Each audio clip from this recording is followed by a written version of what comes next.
Welcome to another edition of VLGA Connect with a special guest on today's program, the Honourable Martin Foley, who is the Minister for Mental Health, Minister for Equality and Minister for Creative Industries in Victoria. Minister, thank you very much for your time. I know it's a busy time for you. A couple of things we wanted to chat with you about on VLGA Connect with our local government audience. Nice to have you here. Well, thanks very much, Chris. And it's a great privilege to be talking directly with our local government governance leaders. So firstly, the LGBTIQ strategy. I understand the consultation phase has come to an end. We spoke with Commissioner Roe Allen on the program a few weeks ago. How has that process gone from your perspective? Are you pleased? I am pleased, and I should stress the initial consultation phase, because there'll be many more opportunities to engage in what we can pretty much establish is the first dedicated whole of government strategy to seek to embed some principles of inclusion and diversity in all of what government does from an LGBTIQ perspective. Over 700 opportunities for different either individuals or organisations or roundtables to engage in this, the first round, from an enormous diversity of perspectives. But it's been informative, and it's certainly raised the issue of the enormous intersections between the diverse rainbow community and the even more diverse Victorian community. And from a local government perspective, we know that so much of the front line of engagement around inclusion and incorporating LGBTIQ advocacy and outcomes is so important to what local government does. So having local government partnering is really important, and we know that there'll be more opportunities for that strategy as it evolves over the next year or two to make sure that local government is embedded deeply in the program. So I'm glad you picked me up on that consultation issue, because that's just the first phase, obviously, of bringing together perspectives and viewpoints to form the strategy. You mentioned it's the first whole of government strategy. Is that a first for Australia indeed, or just Victoria? Well, we're pretty sure it's the first for Australia. There's been a few other strategies, but they've been either departmental or segment-wide. This is a deliberate strategy to not slow it down, but to make sure that it's thorough. We've spent the last 5 and a bit years rolling out the equality portfolio as an advocacy, capacity building, leadership development, taking on homophobia, biphobia and transphobia, particularly in the regions, through education and support. Now through the advisory groups we have in place, how do we seek to embed some of those issues of cultural practice, change and equality outcomes in all of what government does? And particularly the very strong message that's come through about how LGBTIQ affirmative support approaches intersects with so much of what all different levels of government does. So the strong focus is going to be on how does government lead, how does government respond, and how does government continue to monitor and ensure better outcomes. In a practical sense, Minister, where do you see local government fitting in that process? Well, local government is critical to so much of what government at a state level does. We are bound at the hip, and we need to make sure that, and now more than ever, particularly in a post-COVID safe world, that we're linked. And if we want to make sure that the work we do in the equality portfolio from an LGBTIQ perspective is effective, it will be effective because we partner with all levels of government, but particularly that level of government closest to community. I think it's fair to say that much of the impetus for reform and leadership comes from local government in this space. We've seen it in recent history with the marriage equality plebiscite, local government led. We've seen it with strong support, very active support from local government for many of the grants and support programs that we've run in this portfolio. The Rural and Regional Roadshow to take on homophobia, transphobia and biphobia in Victoria's regional communities was successful because it was able to partner with local governments as a key ally in embedding in communities for events, for bringing along opinion leaders, community shapers. It's critical.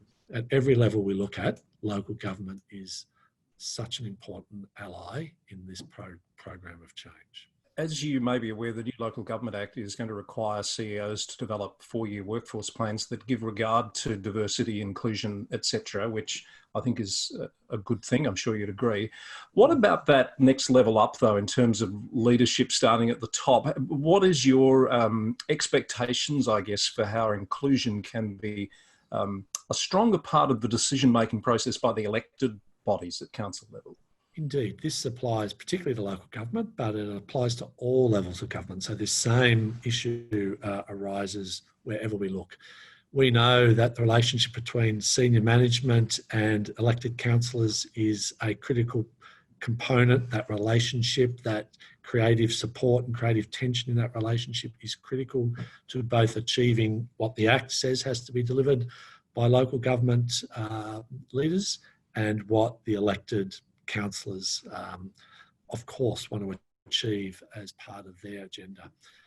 Making sure that those expectations are clear and making sure that inclusion and diversity is part of that, understood, able to be measured, able to be delivered, and able to be successful is a key part of that. And that's why some of the workshops, some of the strategies that the whole of government strategy has been looking at is how to embed that. The same principles apply in our health networks.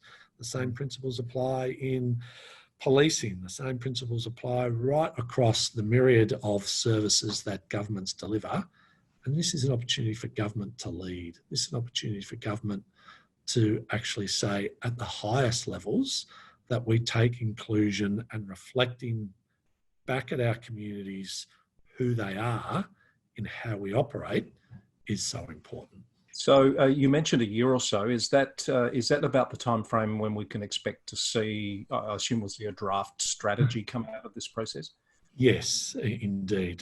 The COVID emergency has clearly slowed us down, but in a way, in a perverse kind of way, it's actually deepened the opportunities for some levels of engagement. So we'll go through a whole range of now internal to government agencies processes, now that the first phase of public consultation is finalised. Then in consultation with our community-led steering group, we'll put together a draft, we'll put that through the normal government processes, and then we'll release that for further engagement right across the community in the next year or so. Okay, well, we'd love to stay connected with that journey along the way here at VLGA Connect to help keep people informed. Minister, I assume you're watching the progress of the Victorian Pride Centre in St Kilda pretty closely. You'd be pleased with how that's turning out? Yes, there's another example of partnership with local governments. Without the active support of the City of Port Phillip, it would not be where it is. Yes, the stage 4 restrictions have slowed it down, but it is on its journey to completion. It's important in its own right in that it will be both a physical, digital and symbolic place for inclusion and a disparate range of LGBTI groups coming together. But interestingly enough, it will also be, from the City of Port Phillip's point of view, a key instrument in revitalising that part of St Kilda. And I think that will be something that the City of Port Phillip should be very proud of, and its contribution has been central to making sure the vision has come to pass. And another Australian first, as we were discussing with Judy. Indeed. Of the program. I wanted to leave a little bit of time to talk about another very important and topical subject, and that is your announcement this week of investment in mental health services, brought into stark focus with COVID-19, of course, but specifically how local government can intersect with that agenda that you've clearly set this week. So we've made a series of announcements over the COVID emergency around the fact that mental ill health has been substantially increasing. And stage 4, we know, to slow down the spread of the virus, has these terrible outcomes of increasing isolation, anxiety, and depression on the one hand, but on a more acute level, it's increasing presentations of harm and distress at a really awful level.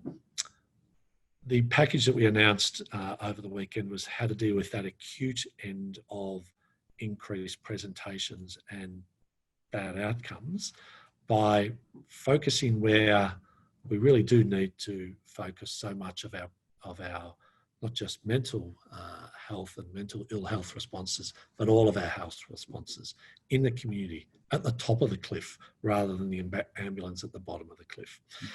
And directing acute services back into the community, back into how we engage people in their local situation, ideally before they get ill, but at the moment, whilst they show very poor mental health outcomes, is critical. We don't want people in emergency departments at the best of times, and now is no time to be in an emergency department.